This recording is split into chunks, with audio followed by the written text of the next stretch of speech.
Œuvre de Maria Valtorta. Tome 6, chapitre 422, intitulé La mauvaise humeur de Judas provoque un enseignement sur les devoirs et sur les serviteurs inutiles, le 24 avril 1946. La grève blanchit dans la nuit sans lune mais éclairée par des milliers d'étoiles, ces étoiles invraisemblablement larges d'un ciel d'Orient. Ce n'est pas une lumière intense comme celle de la lune, mais déjà une douce lueur qui permet à celui dont l'œil est fait à l'obscurité de voir où il marche et ce qui l'entoure. Ici, à droite des voyageurs qui remontent vers le nord en longeant le fleuve, la faible clarté stellaire éclaire la bordure végétale formée par les roseaux, les saules et les arbres de haute futée. Comme la lumière est très pâle, cela ressemble à une muraille compacte, continue, sans interruption, sans possibilité de pénétration, à peine rompue là où le lit d'un ruisseau ou d'un torrent complètement à sec trace une ligne blanche qui part vers l'Orient et disparaît au premier coup du minuscule affluent asséché. À leur gauche, en revanche, les voyageurs distinguent le reflet des eaux tranquilles et sereines qui descendent vers la mer Morte en murmurant, soupirant, bruissant. Et entre la ligne brillante des eaux couleur d'indigo dans la nuit et la masse noire opaque des herbes, des arbustes et des arbres, la bande claire de la grève, tantôt plus large, tantôt plus étroite, est parfois interrompue par une minuscule mare, reste d'une ancienne crue, avec encore un peu d'eau stagnante que le sol peu à peu absorbe, et il y reste des touffes d'herbes encore vertes, alors qu'ailleurs elles se sont desséchées sur la grève, certainement brûlantes aux heures de soleil. Ces nappes d'eau, ou les touffes de joncs secs qui peuvent blesser des pieds nus dans les sandales, obligent les apôtres à se séparer de temps à autre pour ensuite se réunir en groupe autour du maître. Lui avance de son pas allongé, toujours majestueux, le plus souvent en silence, le regard levé vers les étoiles plutôt que penché vers le sol. Les apôtres, eux, sont loin de se taire. Ils discutent, récapitulent les événements de la journée, en tirent des conclusions ou bien en prévoient les développements futurs. Quelques rares paroles de Jésus, souvent dites pour répondre à une question directe ou pour corriger quelques raisonnements défectueux ou peu charitables, ponctuent le bavardage des 12. Et la marche se poursuit dans la nuit en rythmant le silence nocturne d'un élément nouveau sur ces rives désertes, les voix humaines et le bruit des pas. Les rossignols se taisent dans les feuillages, étonnés d'entendre des sons discordants et désagréables se mêler, en le troublant à l'accompagnement habituel de leur solo de virtuose, le chuchotis des eaux et de la brise. Mais une question directe, qui ne concerne pas le passé mais l'avenir, vient rompre avec la violence d'une révolte, sans parler du ton plus aigu des voix agitées par le dédain ou la colère, la paix non seulement de la nuit, mais celle plus intime des cœurs. Philippe demande s'ils arriveront chez eux et dans combien de jours. Un secret besoin de repos, un désir inexprimé mais sous-entendu d'affection familiale se cache dans cette simple question de l'apôtre déjà âgé, qui est époux et père en plus d'être apôtre, et qui a des intérêts dont il doit s'occuper. Jésus se rend compte de tout cela et il se retourne pour regarder Philippe. Il s'arrête pour l'attendre car Philippe est un peu en arrière avec Matthieu et Nathanaël. Arrivé près de lui, il lui passe un bras autour des épaules en lui disant « Bientôt, mon ami.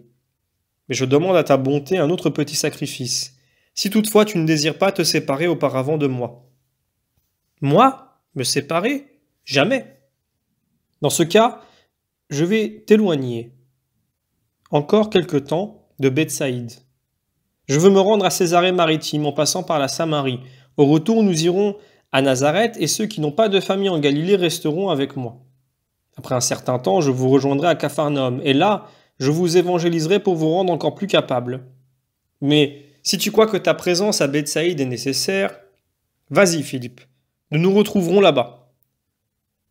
Non, maître, il est plus nécessaire de rester avec toi. Mais tu sais, il est doux d'être chez moi, avec mes filles. Je pense qu'à l'avenir, je ne les aurai pas beaucoup avec moi et je voudrais profiter un peu de leur chaste douceur. Mais si je dois choisir entre elles et toi, c'est toi que je choisis, et pour plusieurs raisons, conclut Philippe en soupirant. Et tu fais bien, mon ami, car je te serai enlevé avant tes filles. Oh, maître, dit l'apôtre attristé. C'est comme ça, Philippe, termine Jésus en déposant un baiser sur les tempes de l'apôtre. Judas, qui a marmonné entre ses dents depuis que Jésus a parlé de Césarée, élève la voix comme si d'avoir vu le baiser donné à Philippe lui avait fait perdre le contrôle de ses actes. Que de marches inutiles! Moi, je ne sais vraiment pas quel besoin il y a d'aller à Césarée. Ces paroles ont une impétuosité débordante de fiel. Il semble vouloir sous-entendre « Tu es bien stupide d'y aller ». Ce n'est pas toi, mais le maître qui doit juger de la nécessité de ce que nous faisons, lui répond Barthélemy. Oui, hein, comme si lui se rendait bien compte des nécessités naturelles. Eh, tu es fou ou quoi? Tu sais de qui tu parles? Lui demande Pierre en le secouant par le bras. Je ne suis pas fou. Je suis le seul qui soit saint d'esprit et je sais parfaitement ce que je dis. Et tu en dis de belles. Prie Dieu de ne pas les retenir contre toi. La modestie n'est pas ton fort. Tu donnes l'impression de redouter qu'on puisse te reconnaître pour ce que tu es en allant à Césarée, disent ensemble et respectivement Jacques, fils de Zébédée, Simon le Zélote, Timon, Thomas et Jude, fils d'Alphée. Judas répond à ce dernier. Je n'ai rien à craindre, et vous n'avez rien à savoir. Moi je suis las de voir qu'on va d'erreur en erreur et qu'on se ruine, heurte avec les membres du Sanhédrin, dispute avec les pharisiens, il ne manque plus que les Romains. Comment? Mais il n'y a pas de l'une de cela, tu étais fou de joie, tu étais plein d'assurance, tu étais tout, car tu avais pour ami Claudia. Observe ironiquement Barthélemy qui, tout en étant le plus intransigeant, est le seul à ne pas se refuser à des contacts avec les Romains, mais uniquement pour obéir au maître. Judas reste muet un instant car la logique de la réflexion est évidente, et à moins de paraître incohérent, il ne peut démentir ses propres paroles, mais il se reprend. Ce n'est pas pour les Romains que je dis cela, je veux dire pour les Romains comme nos ennemis, car au fond, elles ne sont que 4 dames romaines, 5 ou 6 au maximum, elles ont promis de l'aide et seront fidèles à leurs promesses, mais c'est parce que cela augmentera la hargne de ses ennemis, or le maître ne le comprend pas, et leur hargne a déjà atteint son point culminant, Judas. Tu le sais aussi bien que moi, sinon même mieux, dit calmement Jésus en appuyant sur le mieux. Moi? Moi? Que veux-tu dire? Qui sait les choses mieux que toi? Tu viens de dire que toi seul connais les nécessités et la façon de se comporter à leur égard, rétorque Jésus. Pour les choses naturelles, oui, mais j'affirme que tu connais les choses naturelles mieux que tous. C'est vrai, mais justement, je te faisais remarquer que tu es plus au courant que moi des choses, laides si tu veux, avilissantes si tu veux, naturelles, comme la rancœur de mes ennemis, leurs projets. Moi, je ne sais rien, je jure sur mon âme, sur ma mère, sur Yahvé. Assez!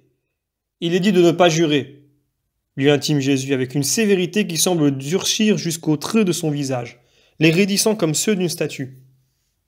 Eh bien, je ne vais pas jurer, mais comme je ne suis pas un esclave, qu'il me soit permis de dire qu'il n'est pas nécessaire, qu'il n'est pas utile, qu'il est même dangereux d'aller à Césarée, de parler avec les Romaines.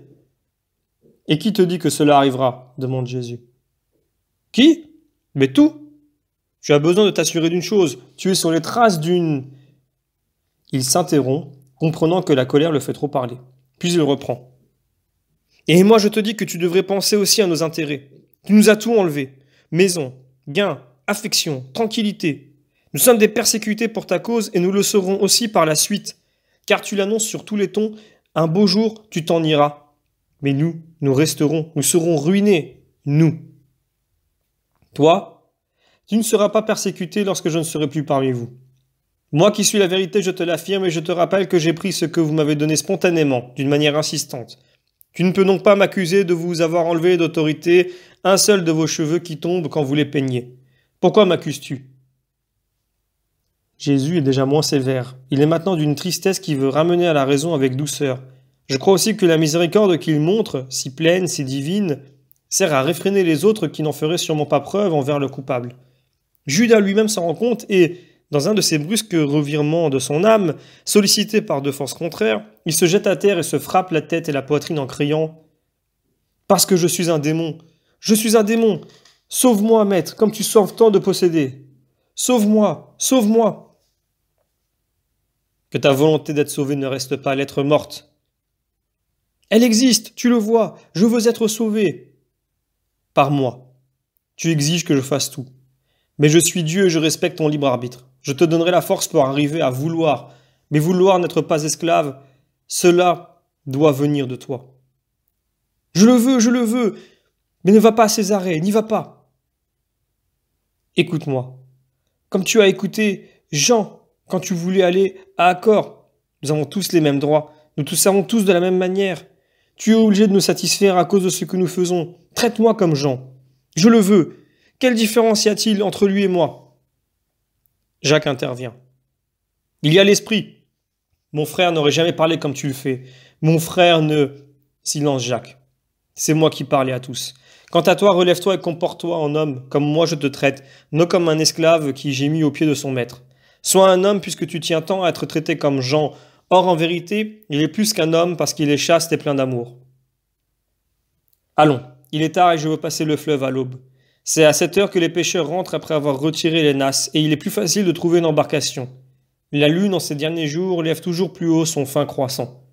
Grâce à sa plus grande lumière, nous pouvons avancer plus rapidement. Écoutez, en vérité, je vous dis que personne ne doit se vanter de faire son devoir et exiger des faveurs spéciales pour ce qui est une obligation. Judas a rappelé que vous m'avez tout donné, et il m'a dit qu'en retour, j'ai le devoir de vous satisfaire pour ce que vous faites. Mais rendez-vous un peu compte.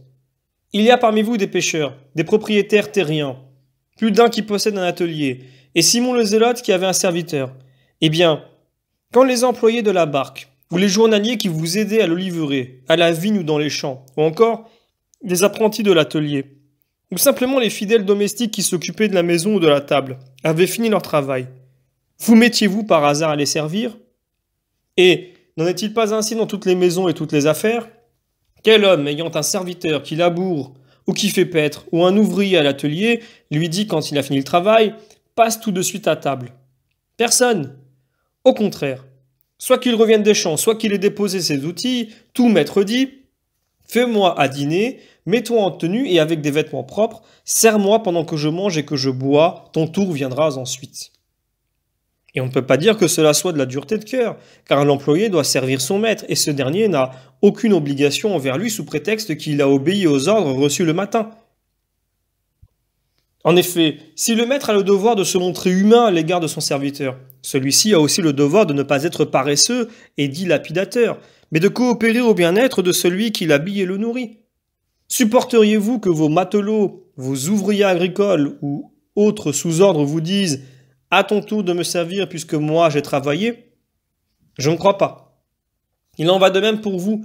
Quand vous regardez ce que vous avez accompli et ce que vous accomplirez pour moi, et à l'avenir, ce que vous ferez pour poursuivre mon œuvre et continuer à servir votre maître, vous verrez que vous êtes tous toujours restés en deçà de ce qu'il était juste de faire pour être au niveau de tout ce que vous avez reçu de Dieu. Vous devez donc toujours dire « Nous sommes des serviteurs inutiles, puisque nous n'avons fait que notre devoir. » Si vous raisonnez ainsi, vous ne sentirez plus de prétention de mécontentement s'élever en vous et vous agirez avec justice. Jésus se tait. Tous réfléchissent. Pierre donne un coup de coude à Jean qui médite, ses yeux bleus clairs fixés sur l'eau, qui passe de la couleur indigo à l'argent azuré sous les rayons de la lune et lui dit « Demande-lui quand on fait plus que son devoir. Moi, je voudrais y arriver. » Moi aussi, Simon, je pensais justement à cela, lui répond Jean avec son beau sourire sur les lèvres. Et il demande à haute voix « Maître, dis-moi, l'homme ton serviteur ne pourra-t-il jamais faire plus que son devoir pour te montrer par ce plus qu'il t'aime totalement? Mon petit enfant, Dieu t'a tant accordé qu'en toute justice, ton héroïsme serait toujours bien peu de choses. Mais le Seigneur est si bon qu'il ne mesure pas ce que vous lui donnez, selon sa mesure infinie, mais selon la mesure limitée des capacités humaines. Et quand il voit que vous avez donné sans parcimonie, dans une mesure bien pleine, débordante, généreuse, alors il lui dit « Ce serviteur m'a donné plus que son devoir ne lui imposait. Aussi vais-je lui accorder la surabondance de mes récompenses. » Comme je suis content